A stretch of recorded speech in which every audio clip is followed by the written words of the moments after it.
The class that I teach is called The Economics of Gender, and it's an introduction to economics for non-majors using the lens of women's economic decisions and how those have changed over the last 75 years. We start the class looking at the enormous increase in women in the labor force from less than a third of the US workforce in 1950 to about half by the end of the century. How did this tremendous progress take place? In the early 1960s, when the birth control pill was made available to women, it gave them the freedom to pursue both careers and family instead of having to choose between them. Since historically most economic models about women are written by men, we study the gender bias that emerges from these theories and apply a feminist approach.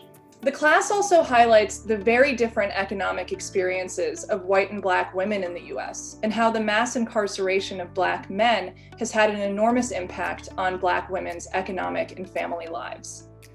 Teaching to this moment, we examine how COVID has set women's progress back on many dimensions, one of which is that millions of American women have exited the labor force.